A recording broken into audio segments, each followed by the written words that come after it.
Good morning all of you. आज की video में हम हिंदी हमारी पहचान है सीरीज के अंतर्गत प्रश्न नंबर 16 से 20 तक कर रहे हैं। शुरू करते हैं आज का काम। तो कल तक हमने प्रश्न नंबर 15 तक का काम कर लिया है। जिन बच्चों ने नहीं किया है वो बच्चे कल की वीडियो में जाकर देख सकते हैं, नहीं तो उन्हें वीडियो का लिंक आज की वीडियो के डिस्क्रिप्शन में मिल जाएगा। तो साथ के साथ ये छोटे छोटे 5 प्रश्न होते हैं, किया करें।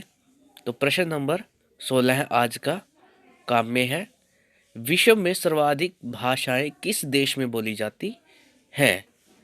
तो विश्व में सबसे अधिक भाषाएं भारत में बोली जाती हैं।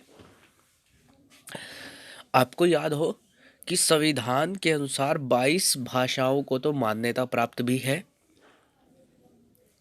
इसके अलावा अनेक भाषाएं, उपभाषाएं, बोलियां आदि सब बोली जाती है। संविधान की 8वीं अनुसूची के अनुसार कितनी भाषाओं को राजभाषा के रूप में संवैधानिक मान्यता प्राप्त है? तो ये प्रश्न भी आ गया है प्रश्न नंबर 17 में। 22 भाषाएं। प्रश्न नंबर 18, हिंदी की वर्णमाला में कितने स्वर और कितने समस्वर हैं? तो इस प्रश्न में कुछ नया आया है आज। तो हिंदी की वर्णमाला में 11 स्वर है और 33 समस्वर है। तो इन्हें व्यंजन जो है उनको समस्वर बोला गया है। तो सीधी सी बात है, जो व्यंजन है उनके अंत में स्वर समाहित होते हैं, तो इसलिए इनको समस्वर बोल दिया गया है। तो इसके बारे में और अधिक जानकारी भी हम प्राप्त करेंगे। समस्वर किसे कहते हैं? समस्वर का अंग्रेजी में मतलब या अर्थ क्या होता है? तो समस्वर शब्द की परिभाषा क्या है, ये क्वेश्चन दे रखा है। तो कॉन्सोनेंट, अंग्रेजी में इसे हम कॉन्सोनेंट कहते हैं, यह एक प्रकार की नाउन होती है। कॉन्सोनेंट का हिंदी में अर्थ है समस्वर। यह कॉन्सोनेंट अर्थात समस्वर एक प्रकार की नाउन होती है जिसका प्रयोग वाक्य बनाने के लिए करते हैं। तो सरल से शब्दों में हम इसको ऐसे समझ सकते हैं कि हम जो हिंदी में वर्णों के 2 भाग बनाते हैं, स्वर और व्यंजन, ये वही है। अगला प्रश्न पढ़ते हैं।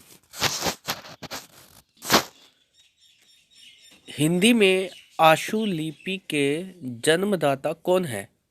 तो राधेलाल द्विवेदी जी। महादेवी वर्मा को किस रचना के लिए ज्ञानपीठ पुरस्कार मिला है? तो इनकी एक रचना है यामा, तो इस पर भी हम चर्चा करेंगे।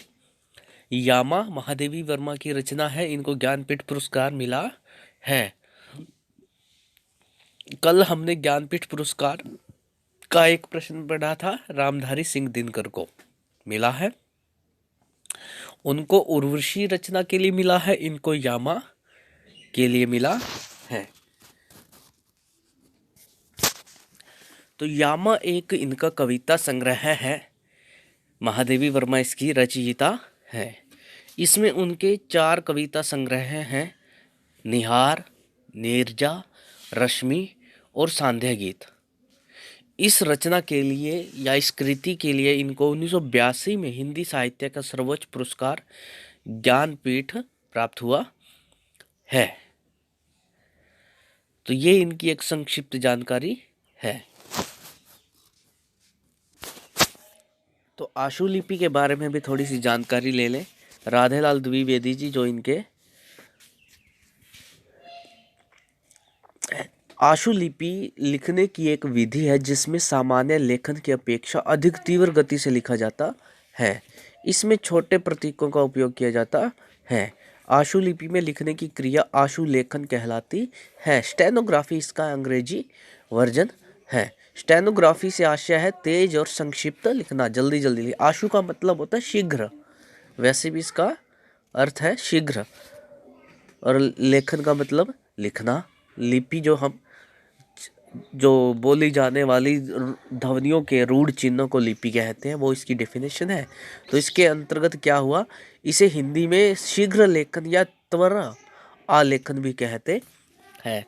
तो इसका एक प्रारूप डच आशुलिपि ग्रूट पद्धति से दिया हुआ, ये डच भाषा का है। लिखने और बोलने की गति में अंतर है। तो इस प्रकार से भी समझ लेते हैं कि हम कई बार क्लासरूम में रफ कॉपी में जो काम नोट करते हैं जल्दी जल्दी में, टीचर जैसे कहते हैं जल्दी लिखो, तो बच्चे फटाफट अपना पेन लेके जैसा भी उनसे लिखा जाता है, सही गलत, मतलब उनकी खुद की समझ में आ जाता है, दूसरों की समझ में नहीं आता। तो वो एक प्रकार से आशुलिपि का ही उदाहरण है। तो हम इसका पूरा परिचय आप अगर पढ़ना चाहते हैं तो इंटरनेट पर आप स्वयं भी इसके बारे में सर्च कर सकते हैं। आशुलिपि लिखेंगे और आपके सामने पूरी जानकारी आ जाएगी।